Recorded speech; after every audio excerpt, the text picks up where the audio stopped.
하나님 말씀 보시도록 하겠습니다. 하나님 말씀 역대상 15장 25절에서 29절까지 말씀입니다. 역대상 15장 25절에서 29절까지 말씀입니다.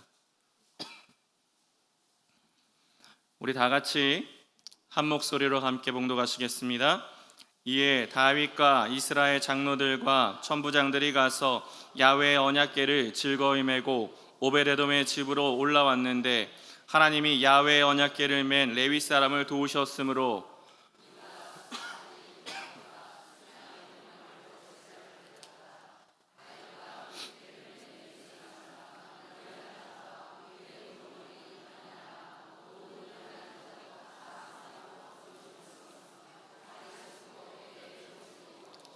이스라엘 무리는 크게 부르며 불나팔과 나팔을 불며 재금을 치며 비파와 수금을 힘있게 타며 야훼의 언약궤를 메어 올렸더라. 야훼의 언약궤가 다윗성으로 들어올 때에 다윗 왕이 춤추며 뛰노는 것을 보고 그 마음에 업신 여겼더라. 아멘. 저는 오늘 역대상 15장 25절에서 29절 말씀을 가지고 예배는 죽음이다, 예배는 죽음이다 라는 제목으로 하나님 말씀 나누도록 하겠습니다.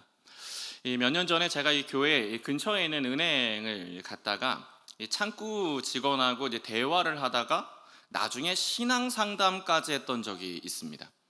이게 개인적으로는 은행 업무를 보러 간 건데 이렇게 조회를 하더니 제 신분이 이제 목사인 걸 알게 된 이 직원분이 자꾸 자기의 신앙적인 고민을 조금씩 털어놓기 시작을 하는 거예요. 처음에는 고객님 여기에 서류 해주세요, 고객님 여기에 체크해 주세요 하던 직원이 갑자기 어느 순간 이 호칭을 바꾸면서 네, 목사님 요거 해주세요, 네, 목사님 이렇게 해주세요 라고 이렇게 호칭을 바꾸더니 물어보지도 않았는데 자기는 모태신앙이고 자기는 어려서부터 평창동에 있는 굉장히 좀 유명한 교회를 다녔었는데 이 30대 중반이 되자 갑자기 이게 11조 예배, 이 공동체에 대한 고민이 생겼다며 이 자기 상황을 이렇게 쭉 하고 쏟아내더라고요. 근데 이게 저는 그 상황이 좀 되게 웃겼습니다.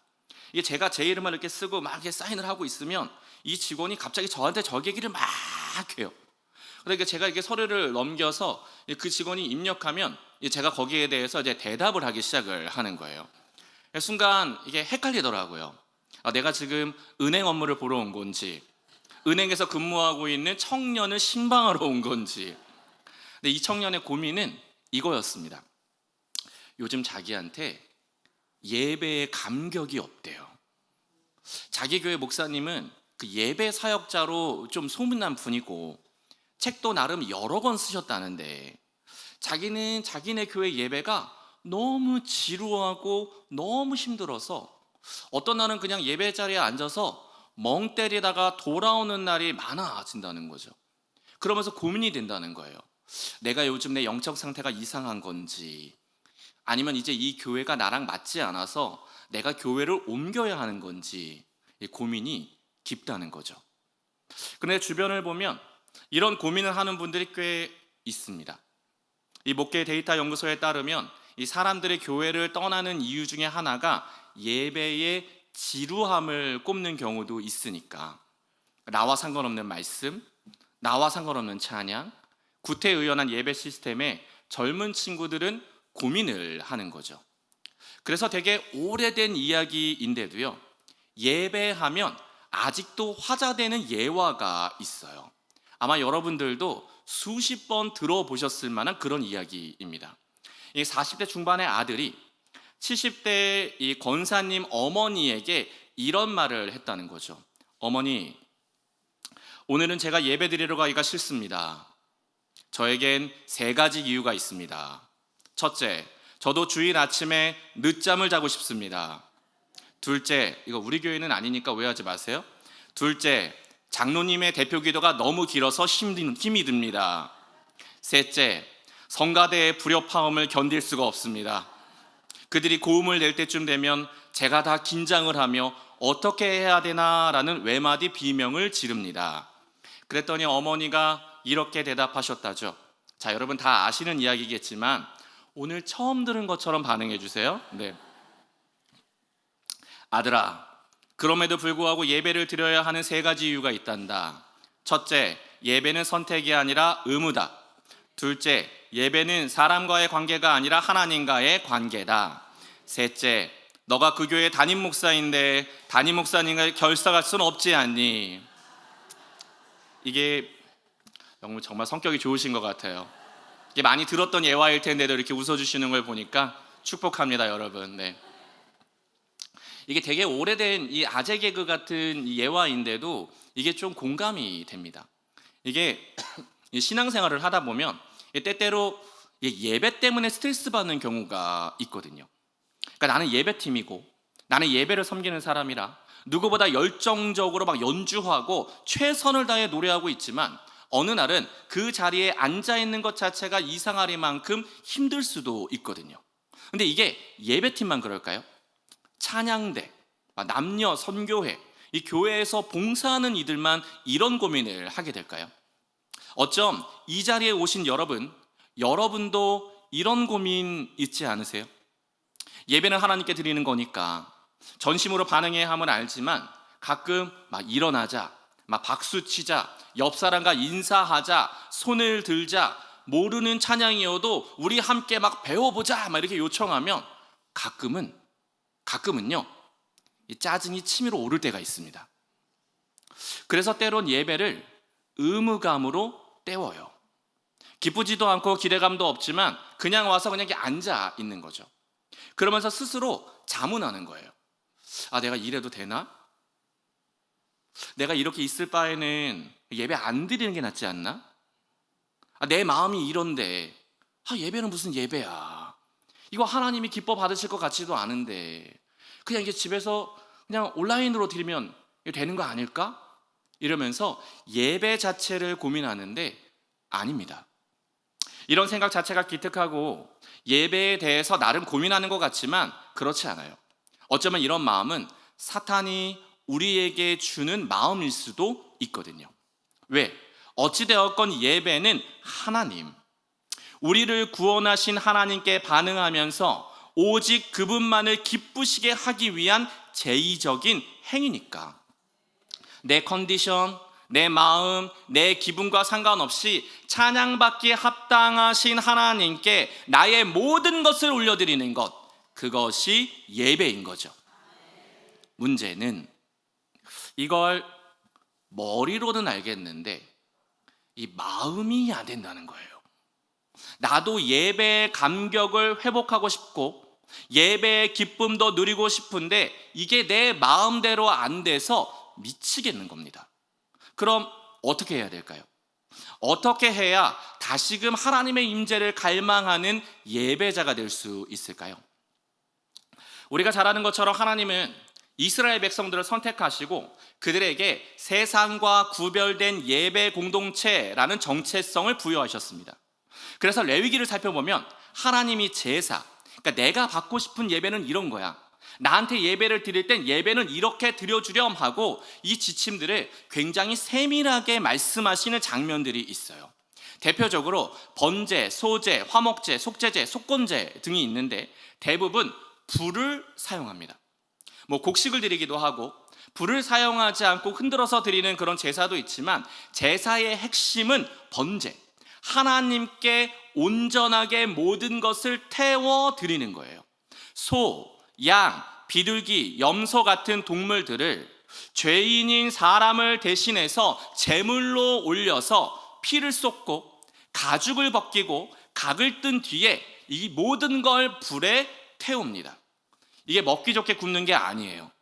쓰레기를 소각장에서 완전히 태워버리듯이 완전하게 태워서 없애버립니다. 그러면 하나님이 이걸 받으세요. 이 향기, 이 완전한 태워짐을 하나님이 예배로 인정하셨다라는 표현입니다. 즉 죽음, 제물의 완전한 죽음이 있을 때 하나님은 예배를 받았다 인정하고 계시는 거죠. 그래서 히브리서 기자는 피 흘림이 없은즉 죄 사함이 없다라고 증언합니다. 다시 말해 예배 가운데 죽음이 없으면 그 예배 가짜라는 거예요. 물론 신약시대를 사는 우리가 구약 시대와 같이 그렇게 제사를 드릴 필요는 없습니다. 예수님의 십자가 그 완벽한 죽음을 통해 하나님의 자녀된 권세는 회복되었으니까. 하지만 로마서 12장 1절은 이렇게 권면하는데, 자, 우리 로마서 12장 1절 말씀입니다. 잘하는 말씀 같이 읽을까요? 시작. 그러므로 형제들아, 내가 하나님의 모든 자비하심으로 너희를 권하노니 너희 몸을 하나님이 기뻐하시는 거룩한 산 제물로 드리라. 이는 너희가 드릴 영적 예배니라. 구약 시대와 같이 예배 때마다 동물의 피를 이렇게 막 뿌릴 필요는 없지만 나는 여전히 제물의 죽음, 완전한 태워짐을 원한다. 아니, 나는 여전히 산 제물, 거룩하고 흠없는 산 제물을 원한다. 그런데 그 제물은 소, 양, 염소, 비둘기가 아니라 너, 예배하는 너, 여기 있는 저와 여러분이 하나님께 드려질 거룩한 산 제물인 거죠. 내 피를 흘리고 각을 떴던 구약의 제물들처럼 내 자아가, 고집이, 염려가, 못된 성질머리와 은밀한 죄들이 태워지고 또 태워져서 하나님 앞에 거룩한 산 제물이 되는 것, 이것이 영적 예배, 우리가 이곳에 모인 이유입니다. 이런 측면에서 오늘 본문의 다윗은요, 확실히 죽은 사람이에요. 왕으로서의 채통, 막 로얄 클래스로서의 어떤 품격 버리고 하나님 앞에 지금 춤을 추고 있습니다. 통일 이스라엘의 왕이 된 다윗은 가장 먼저 새로운 수도인 예루살렘으로 언약궤를 옮겨오는데요. 다들 아시겠지만 하나님의 임재를 상징하는 이 언약궤 이 안에는 세 가지가 있죠.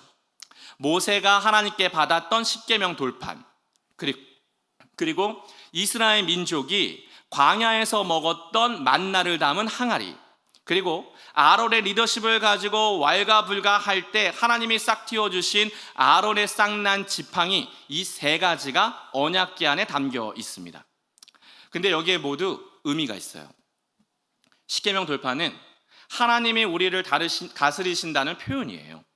만나 항아리는 하나님이 우리에게 필요한 모든 것을 공급하신다는 상징이고요.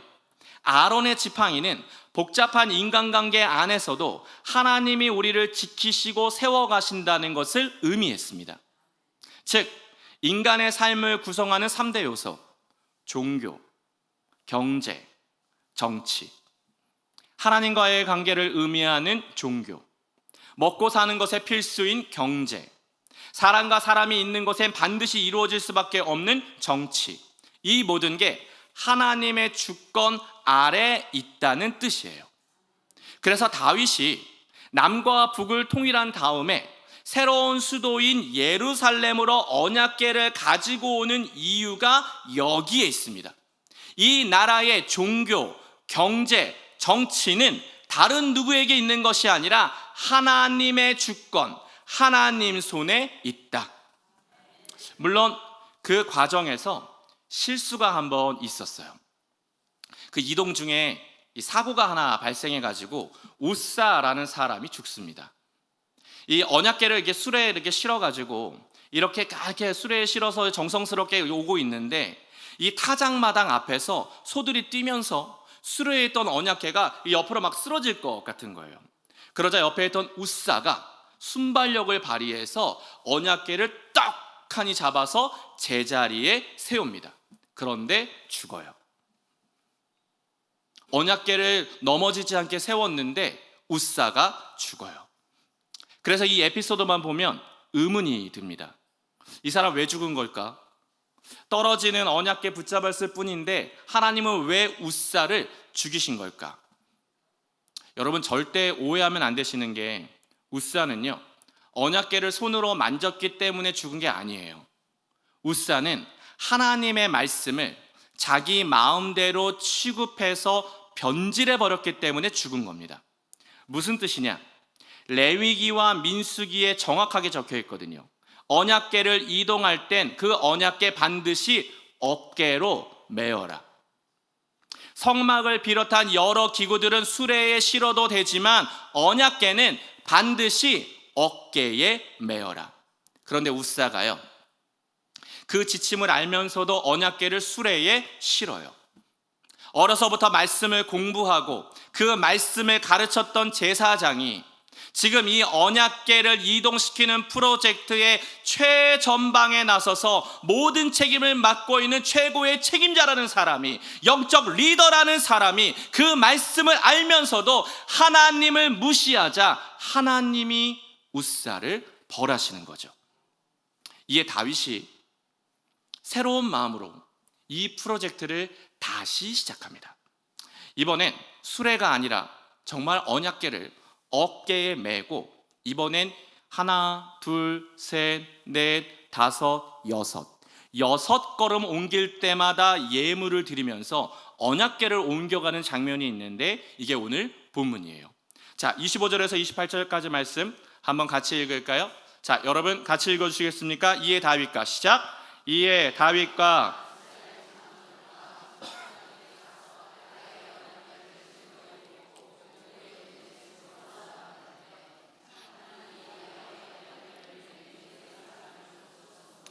무리가 숫송아지 7마리와 순양 7마리로 제사를 드렸더라.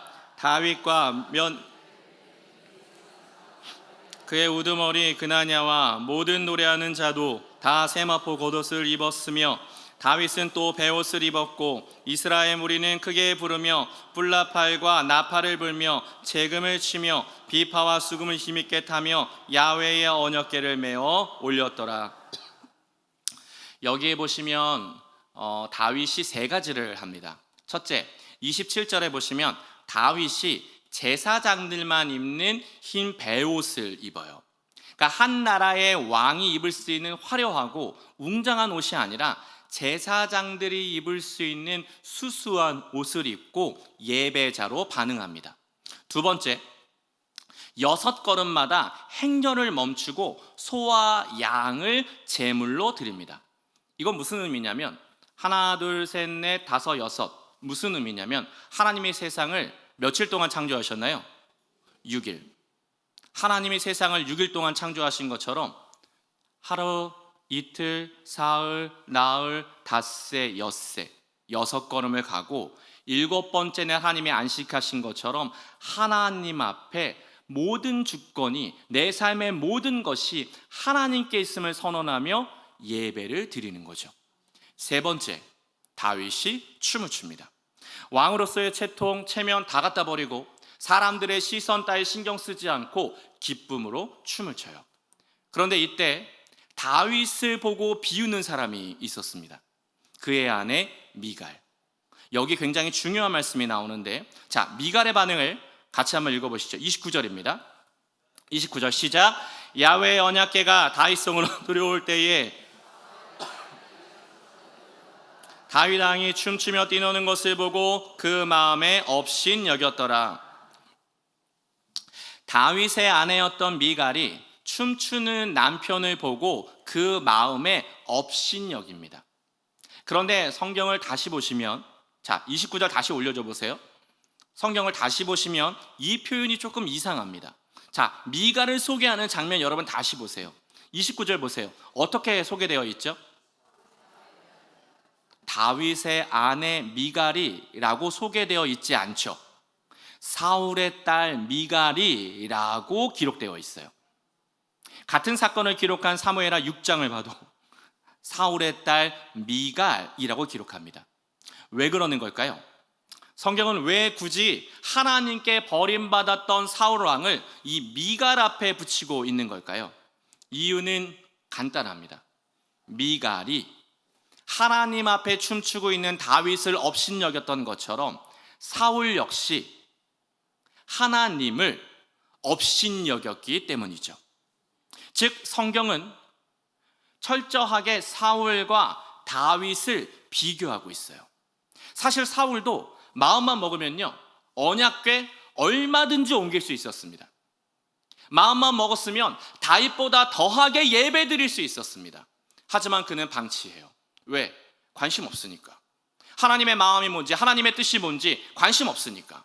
그의 관심은 오로지 나의 인기, 나의 체면, 나의 기쁨, 내 정치적인 지지도와 내 어떤 밥그릇 싸움하는 거에 대해 내가 얼마나 좀 더 선두에 있는지, 내 인기가 어느 정도가 되는지, 사람들이 나를 얼마나 지지하고 있는지, 내가 이 자리 가운데 얼마나 견고하게 서 있는지 오로지 나 자신에게만 혈안이 되어 있었거든요. 그러니 무미건조해요. 똑같이 기름 부음 받고 왕이 되었으나 시간이 지나면 지날수록 무미건조해. 체면과 자존심만 지키는 사람으로 변질되어 버립니다. 하지만 여러분, 다윗은 달라요. 그는 하나님을 기쁘시게 하고자 하는 열망으로 가득 찼습니다. 그래서 하나님이 기뻐하실 수만 있다면 나 하나쯤 망가지는 것 따위 신경 쓰지 않는 사람이 됩니다. 왜? 예배는 죽음이니까. 예배는 내가 죽어서 없어지는 거니까. 예배는 내 자아를 태우는 것이고 내 고집을 꺾는 것이기에 하나님의 임재 그 앞에서 다윗이 춤을 추는 거죠. 저는 목사라 장례 예배를 집도하는 경우가 꽤 많은데요. 장례식에 가면 가장 이렇게 마음 아픈 순간이 두 가지 순서인 것 같아요. 하나는 입관. 그러니까 고인의 얼굴을 마지막으로 이렇게 보면서 이제 가족들이 이렇게 인사하고 함께 관을 넣는 시간하고, 다른 하나는 화장. 그러니까 고인을 이렇게 화구에 밀어 넣는, 그래서 막 이렇게 불에 태워지는 순간에 정말 유족들이 가장 크게 절규를 합니다. 진짜 그 순간이 되면요, 이게 굉장히 고요했던 화장장이 이렇게 막 통곡의 바다로 뒤덮일 때가 있어요. 그나마 연세 이게 지긋한 부모님이 돌아가시거나 아니면 오랫동안 병원 중에 있던 가족과 헤어질 준비를 좀 어느 정도 충분히 하셨던 분들은 그래도 괜찮아요. 슬픔이 가득해도 그렇게 막 쓰러질 정도로 반응하지 않습니다. 그런데 갑작스러운 사고로 남편이 죽거나 아내가 죽거나 자식을 특별히 잃으면은요, 이 오래전 그 세월호처럼 막 이렇게 수학여행 갔던 그런 아이들이 갑자기 잃게 된 막 그 부모들이 상주일 경우에는 이 화장장이 정말 통곡의 작으로 변합니다.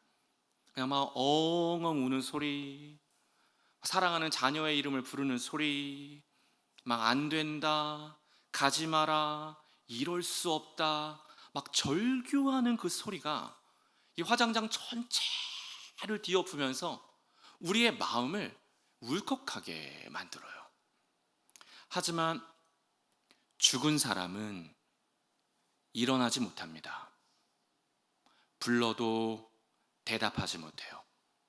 그저 고요한 침묵만 흐를 뿐. 왜? 죽었으니까. 저 불에 태워졌으니까. 그런데 여러분, 죽는 것은 이런 겁니다. 예배 안에 우리가 죽는 게 이런 거예요. 그래서 예배는 하나님의 임재를 경험한다는 건 주님 앞에 내 자신의 모든 것들이 완전히 태워 사라져 버리는 거죠. 그래서 오늘 본문과 같은 이 같은 내용을 기록한 사무엘하 6장을 살펴보면 다윗의 모습을 이렇게 표현하고 있는데요. 자, 우리 사무엘하 6장 16절, 17절, 21절 말씀 같이 보겠습니다. 16절 말씀입니다. 시작. 야훼에게가 다윗성으로 들어올 때에 사울의 딸이 다윗 왕이 야훼 앞에서 뛰들며 춤추는 것을 보고, 그리고 17절 네, 다윗이 번제와 화목제를 야훼 앞에서 드리니라. 네, 그리고 21절에 다윗이 미갈에게 이르되 이는 야훼 앞에서 한 것이라. 그리고 또 21절 하반절에 내가 야훼 앞에서 뛰놀리라. 다윗이 왕으로서의 체면과 자아를 내려놓고 춤출 수 있었던 이유는 단 하나, 야훼 앞에서. 누가 나의 주인인가? 누가 나의 진짜 왕인가? 야훼 앞에서 나는 죽고 오직 주님만 높여지기를 지금 고백하고 있는 거죠. 그래서 22절에 보시면 다윗이 더한 표현을 하나 씁니다. 22절에 이렇게 기록되어 있습니다. 내가 이보다 더 낮아져서 스스로 천하게 보일지라도 내가 말한 바 계집종에게는 내가 높임을 받으리라 한지라. 세번역 성경은 이렇게 번역합니다. 내가 스스로를 보아도 천한 사람처럼 보이지만 주님을 찬양하는 일 때문이라면 이보다 더 낮아지고 싶소. 하나님을 찬양하는 일이라면 나는 더 낮아지고 더 천한 사람처럼 보여도 상관이 없대요. 나는 산 제물, 거룩한 산 제물이니까. 즉 예배의 목표는 하나입니다. 하나님의 임재 안에 내가 죽어 없어지는 거예요. 왜? 그 임재 없으면 살아갈 수 없으니까. 아니 그렇잖아요. 하나님의 임재 없이 어떻게 우리가 자녀를 키웁니까? 하나님의 임재 없이 어떻게 가정을 케어할 수 있죠? 하나님의 임재 없이 어떻게 일터에서 선한 영향을 끼치고, 하나님의 임재 없이 어떻게 부부 사이가 회복되고, 하나님의 임재 없이 어떻게 부모와 자식 간의 갈등이 다 해소되고, 하나님의 임재 없이 어떻게 공동체가 살아나고, 하나님의 임재 없이 어떻게 인생의 변화를 기대할 수 있을까요? 아시잖아요. 우린 아무것도 할 수 없습니다. 하나님의 임재 없으면 우리가 하는 모든 것들은 다 헛발질에 불과하니까. 그러기에 여러분, 간곡하게 부탁드립니다. 사랑하는 여러분, 예배자가 되십시오. 하나님이 기뻐하시는 일이라면 내가 정말 온전히 태워져 없어지겠다는 마음을 가지고 하나님 앞에 예배하십시오. 여러분, 하나님이 찾으시는 사람은 예배자이지 부자가 아닙니다. 하나님이 찾으시는 사람은 예배자이지 성공한 사람이 아니고요. 하나님이 찾으시는 사람은 예배자이지 내 직함과 그 무엇이 아닙니다. 그러므로 여러분, 잊지 마십시오. 예배는 죽음입니다. 걱정과 두려움, 염려와 불안은 물론 우리들의 가진 모든 연약함을 주님 앞에 태워드릴 때 하나님의 임재 앞에 기뻐 뛰고 춤추며 잃어버린 예배의 감격과 그 잃어버린 예배의 기쁨과 즐거움을 회복하는 저와 여러분 되시길 주님의 이름으로 축원드립니다.